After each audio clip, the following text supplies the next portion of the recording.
Open tennis மகளிர் ஒற்றையர் பிரிவு இறுதிப் போட்டியில் உலகின் நம்பர் 1 வீராங்கனையான பெல்லாரஸின் அரினா சபலென்கா உலகின் 3ஆம் நிலை வீராங்கனையான கஜகஸ்தானின் எலினா ரைபாகினாவை எதிர்கொண்டார். இதில் தொடக்கத்தில் அபாரமான ஆட்டத்தை வெளிப்படுத்திய எலினா ரைபாகினா முதல் செட்டை 6-4 வரை என்ற கணக்கில் கைப்பற்றி அசத்தினார்.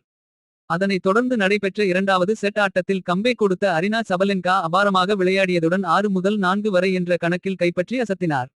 இதன் மூலம் போட்டியின் முடிவானது மூன்றாவது செட்டிற்கு சென்றது.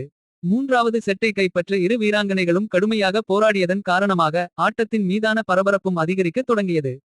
இறுதியில் சிறப்பான ஆட்டத்தை வெளிப்படுத்திய எலினா ரைபாகினா 6-4 வரை என்ற கணக்கில் மூன்றாவது செட்டையும் கைப்பற்றி சபலென்காவிற்கு அதிர்ச்சியளித்தார். இதன் மூலம் ஆட்டநேர முடிவில் எலினா ரைபாகினா 6-4 வரை, 4-6 வரை, 6-4 வரை என்ற செட் கணக்கில் அரினா சபலென்காவை வீழ்த்தி நடப்பு ஆஸ்திரேலியன் ஓபன் டென்னிஸ் தொடரில் சாம்பியன் பட்டத்தையும் கைப்பற்றி அசத்தினார்.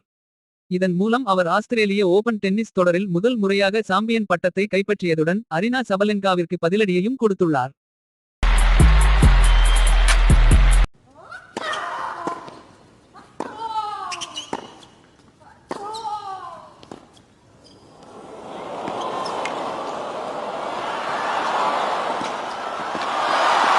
A point of the match from Sabalenka. That was